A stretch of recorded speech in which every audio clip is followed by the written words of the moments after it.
Hi everybody, Caroline Mathis. And you know what? I bet you, as you're driving around town, you've been thinking, has real estate rose yet again this month?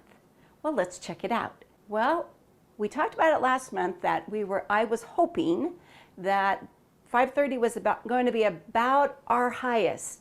And 2 months running now. June we started out at 530, July median price across Reno Sparks 530. Remember, we saw that big jump in May of $28,000 and everybody was going, oh boy. So let's see if we can maybe make it just kind of hover at this. We'll check it out. We'll keep an eye on it. Median sales price 13 months ago in June of last year, 407. And we were having heart attacks when we jumped to 435. 530, the magic number for the past 2 months. Average days to contract. Remember I had said, I don't know what's going on with this 28 days. And no one could really give me a real solid answer, but I did do some research, and what I found that there were some homes that had been on the market for extended period of time that finally got picked up. So I'm thinking averaging those all out probably is the reason why we had that uptick. Still about 15 days to put, once you put the sign in the yard and decide that you want to sell the house, that you'll get an acceptable offer. Active inventory. We have a 4 in front of the active inventory. We have 450 homes on the market. That is great news in comparison to the 300 we had in May. You can also see that new listings went up as well. Not quite 100, but we had 718 total of new listings come on just in the month of July. A lot of those have been absorbed as into contracts, but man, 450 homes. I don't know what the magic is, but I'm going to take it because a lot of our buyers are getting frustrated because they have to write so many offers. Maybe with a little more uptick in inventory, prices remaining the same, both sides, seller and buyer, can be both winners.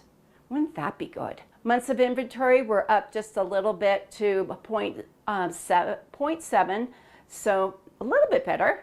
And then active inventory, this all went up with the exception of the 200 to 300. It went up substantially. I think in the 500 to 600, I think we had probably about 10, 15 new additional homes come on the market. Median price at 530? Yeah, we would think so, right? New contracts by month, down just a little bit from June, but still 587.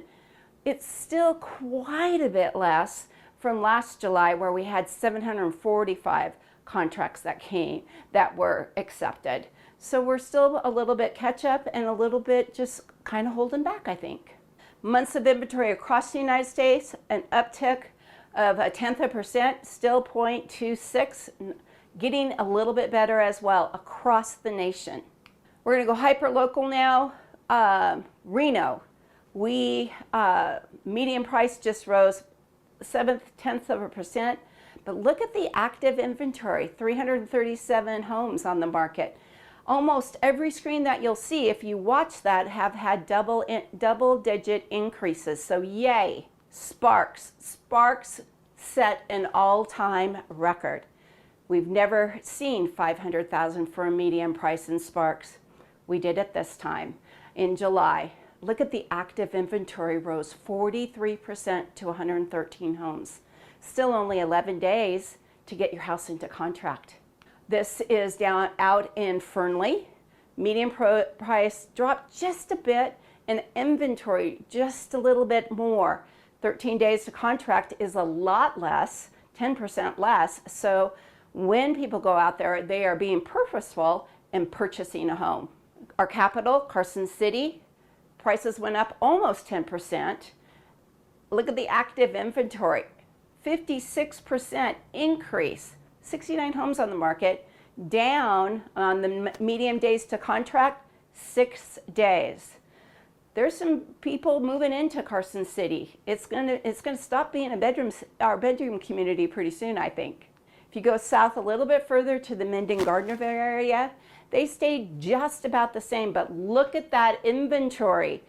It went up 40% to 84 homes, and a little bit longer for the median days to market, 16% up. But 7 days, you can't complain, right?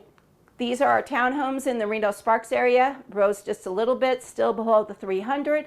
Active inventory dropped 17%. Watch out for those HOAs, just like I say every month.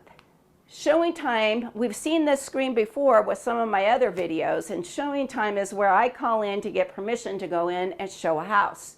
You can see that we've dropped down just a little bit, a little bit, a little bit. But look at what it was last year at this time in 2021. We are still 40 more showings each time, 46 more showings. So this is not just hundreds, of course. Housing bubble. Is there going to be one? We talked about it last month that I didn't think so. Here's some more information for you, and I still believe that we are not in a housing bubble. We're going to look at what the mortgages, what the lenders did. Back in 2006, right before everything went crazy, the lenders were offering money or allowing buyers with a score less than 620 FICO score. There was $376 billion that was lent out to buyers. They didn't have the best credit score, and pretty questionable that they even got a loan, in my opinion. Fast forward to 2020, still below 620 or less FICO score, but now they have 74 billion. Quite a difference. There are different loan programs throughout the United States, give or take, but 74 is a lot better than 300 billion more of questionable loans, in my opinion. This is another screen that kind of substantiates what I just said. So these are what lenders, the Mortgage Credit Availability Index is another item that the lenders use. The higher the number, the looser the rules that they had to follow, or guidelines that they had to follow in order to give out a loan. Housing bubble, 868 something index. Now look at our inventory, the way the index is going now. 130 is what they have to have. So they have tiny little bit of leeway in comparison to 2006, where they had humongous leeway to be able to lend monies. If you purchased a home before 2006, pretty easy to get those monies. If you have purchased a home in the past couple years, you know that they're asking you the day before, I want to see bank statements, new pay stubs, and they're calling your employer just to make sure that you're still working there the day they're going to give the money to the seller. Yeah, that's how stringent they are now. So I think we're pretty good as far as that part goes.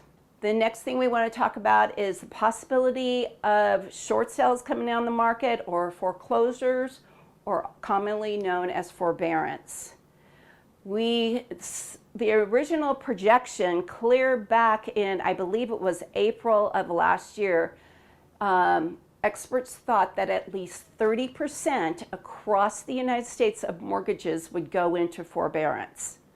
In all actuality, May of last year, we had almost 8.5% of mortgages across the United States go into forbearance. As of today, we have 3.5%. Lots better than what we thought, lots better. You can see here the number of mortgages that are active in millions in forbearance, clear back at the end of May, 4.76 million mortgages were in forbearance. Now it's even below 200 million at 1.86 million. Being in forbearance having to foreclose or do a short sale is difficult. I really would pray that no one has to go through that. And I'm here to help if you know somebody that is maybe in that dilemma. This is upon exit, those number of people that were able to get current. About 44% of the mortgages were paid in full or all caught up. 38, almost 39% of those same people worked out a repayment plan. And then there's still a sliver, that 17%, that they're still having some difficulty. They, in fact, may have to go and have a short sale or have a deed in lieu, that type of thing. It's not a pretty place, and I would really pray that each month this gets smaller and smaller. With the amount of equity people have in homes, hopefully they can be almost a wash.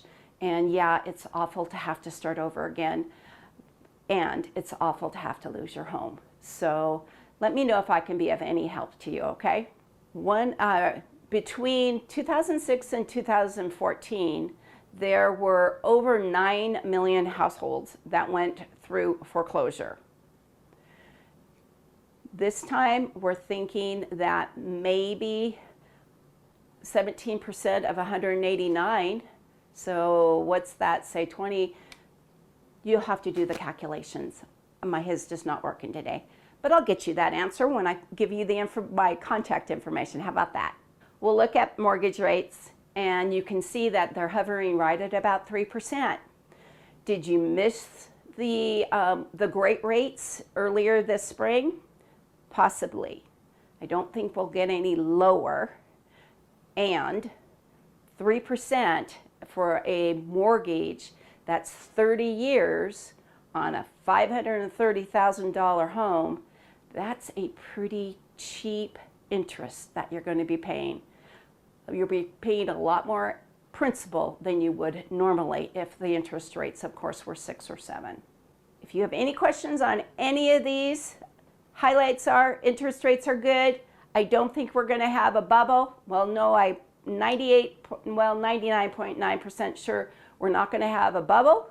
And homes in the Reno Sparks area are still being sold. So if you know somebody that wants to sell, please let me know. My contact information is here. I'll figure out that calculation and give you that answer too. And please like my YouTube channel, and thank you so much. I'll see you next month.